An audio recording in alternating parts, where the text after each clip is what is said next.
Okay, class, moving right along. Welcome to week two. So during week one, we took a look at the pen tool, and as stated, the pen tool is quite likely one of the most important tools in all of Illustrator, as it is the basic foundation for editing paths that are created in any other of the tools, shape tools, or drawing tools in Illustrator. So it always comes back to fine tuning with the pen tool. So even though there are capabilities of completing complete illustrations without the pen tool is something that we always end up going back to fine tune our paths. Okay, so this week we're going to change gears a little bit. We're going to take a look at the illusion of space in design. And by that, I mean, we're going to take a look at how, so basically a illustration is a two-dimensional object, right? And we want to imply or kind of create the illusion of three dimensions. So we want to imply depth, volume, depth, dimension, volume, and mass in an illustration. And to do so, there are a few different ways. Now, to develop depth, there's a few basic rules. There are seven. One is called overlap, demonstrated right here. We have the law of diminishing size, which is demonstrated here. And these are pretty intuitive. So just read the little description and it'll lock right in. Then we have perspectives and diagonals. A lot of this is review from your art classes as well. Depth of field. We have color. Warm colors advance, cooler colors recede. We have vertical placement, things that are closest to the horizon. I'm sorry, things that are closer to the plates lower from the horizon line appear to be closer. And then we have shaping and texturing. I think that's pretty much self-explanatory. Now we're going to talk about in this shading and texturing. One of the techniques is gradient, as we can see gradients here, and everywhere on here, right? So we're going to follow the lead here, and we're going to learn how to use the gradient tool in Illustrator. And this is really important too. These are two fantastic tutorial videos. This is basic gradient tool in Illustrator, and this is the new freeform gradient tool. So make sure you get these under your belt. Really take a good look at those. Our plan at a glance is included here. Our week two tasks, our week two schedule, and our comment on moving forward. So everything for success is laid out right here for you. Let's go ahead and jump right over to week two course module. Let's see what we have in store. So of course, we're going to read through the checklist. Of course, you're going to read through the lecture, and then we're going to participate in the discussion forum. I don't see any benefit of opening that. It's pretty self-explanatory. Now we have two tutorials here. Both of them have to do with Project 2.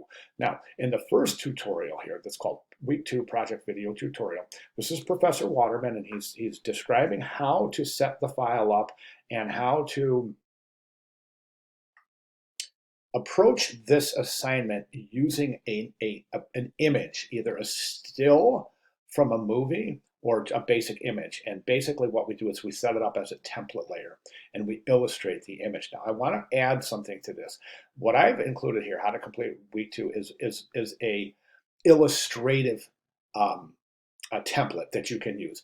The point being that you can either use illustration or photograph to set your template layer to trace off of. Okay, it doesn't matter. The technique is identical. It's a little bit different, grasping the individual process, but the technique is identical. You lay it down the images, you lock it down as a template layer, reduce the opacity, and start tracing over it, right? So it's basically the same, a little bit different with a photograph or a still from a movie than it would be. And you'll see, it's pretty obvious when we start getting into the video itself. Okay, so we've got tutorials galore. Now listen, guys, before you even take this how to complete week two project, I want to jump back to the announcements, and I'm going to go back down here and just again reiterate the importance of viewing and understanding and really locking down the techniques in these two videos. Otherwise, this won't make sense unless you demonstrate the gradient tool here under the assumption that you've already taken that tutorial. Okay, so keep that in mind. Then here's our project assignment. Let's take a quick look at that so you can see what we're up against. So using the principles of foreground and background, illustrate a climactic scene from a movie.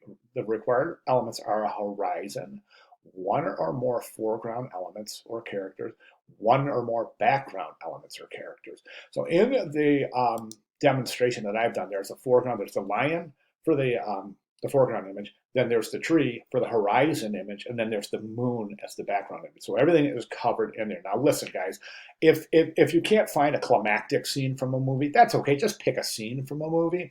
And if the process using a still from a movie or even a photograph, if that's not clicking with you, feel free to use an illustration. Let me show you a couple of things, illustrations I've got. Boy, any one of, I just got rid of a couple. I don't know where they're at. So, okay, my computer is really starting to freak out, as you can see clearly. I'm experiencing the spinning beach ball of death. But I want to find, oh gosh, this will work right here. I mean, something like this. You can even use this. It's got a foreground, basic background. It's got a horizon, and it's got these foreground elements, and it is employing some of this selective focus for reinforcing depth. So the point I'm trying to make is you can really use any image you're comfortable with this assignment. Okay, back to the task at hand, and that's going through.